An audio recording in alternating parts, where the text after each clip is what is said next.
Ready or Not is out on consoles finally, but is it fun? Turn the volume up, let's talk about it. Oh boy, I've been slow with this video. I've been slow. A lot of the subscribers of this channel from Ready or Not news. I was in New Zealand last week when this game came out on console. Perfect work timing, and I'm just in catch-up mode now. But yeah, we played the hell out of this game. My brother and I have live streamed it twice now, and just had a blast doing so. That's going to be the synopsis of this video. Don't watch actually watch the rest. It helps us out.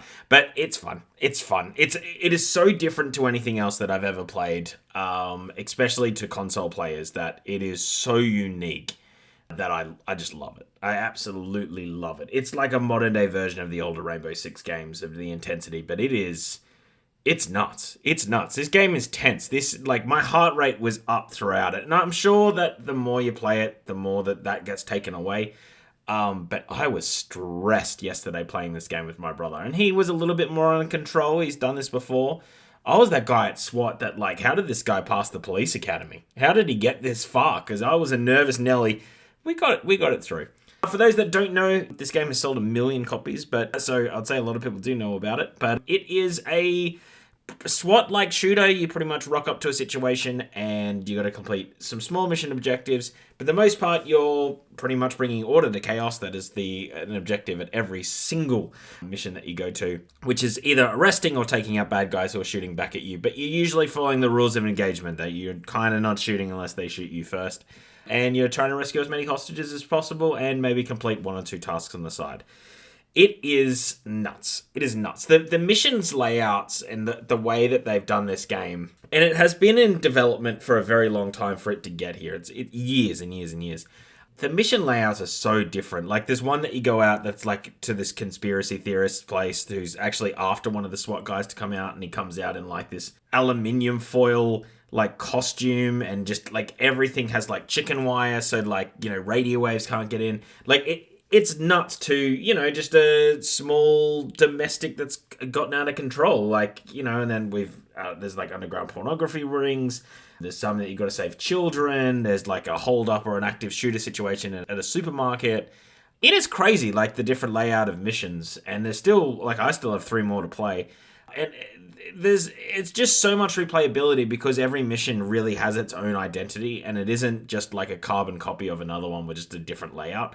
It's not so much the layout, it's the different vibe at every mission and what's going on. And I think as a first time player that's going through them all and just watching it all unfold, it was so good to watch. Some of the things that would happen to you in a previous mission where someone would pop out of a corner, you would remember that in another mission and almost kill a civilian that does the same thing.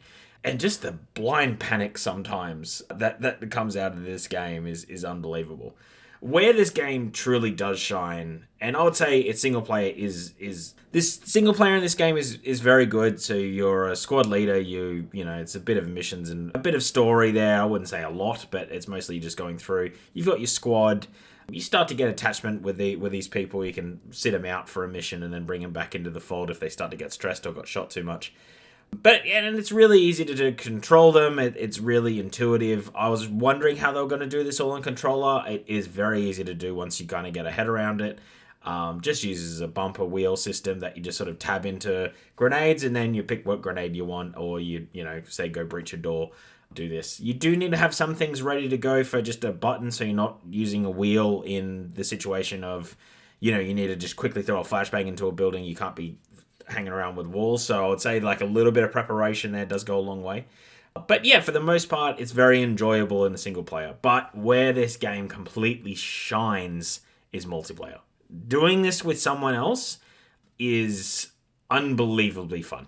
It is difficult in a complimentary way, and just having someone else there to experience the moments of this guy just leapt out at me, or just you've done something wrong and you've somehow got away with it. There's this one mission towards the end of our last live stream where I was just sitting up the stairs, just minding my own business, and someone just charged at me, and I almost died. It is phenomenal, being able to describe that to someone else at real time, that this happened. And it's also, I think, good for just the yo-yo of the game. You're not tense all the time because during those lulls, you're kind of having a bit of fun. I remember there was one mission where it was like, whenever we see a no trespassing sign, we're just like, oh, I better turn around, better head off. There's no soliciting, no sales. But then like once the storm kicks off and you know what's at stake at this game and you want to succeed, you just switch on to that like real try hard mode and just like every room clear out is just stressful. You just, I don't know, like with other games, I feel like with this, like it'd be very tedious, and I don't know how this game gets away with it, but like a lot of games that'd be like this, it'd be very tedious to clear out room to room, and I would get bored quite quickly of it. I think because it's so intense and you just don't know what's in rooms, and there's booby traps and there's all sorts of other things, and they just get the tone perfect. I don't know how they do it. The tone is just perfect. The maps are just perfect, that you kind of forget that you are doing some very mundane task sometimes, that you're like looking under a bed and you're like clearing out rooms. And it's that whole, like, you just don't know what's in there. Someone could come out of a wardrobe and be a suicide bomber at any point in time. And it just keeps you so engaged in the game. And I've just never played anything like this. It was just an absolute riot. And yeah, I gave a really, we don't do ratings on this channel. We just so to say, is it fun or not? And that's the way I like to do these things. I used to be in the culinary world, and I just found reviews to just be like so up themselves and so subjective, where for me it's like, is a game fun or not? But if we were giving ratings, this game would get a very high rating. Now, obviously, some of the censorship stuff has definitely affected the game to the point where, like, we came across a child that was, like, in a corner that was clearly an adult figure.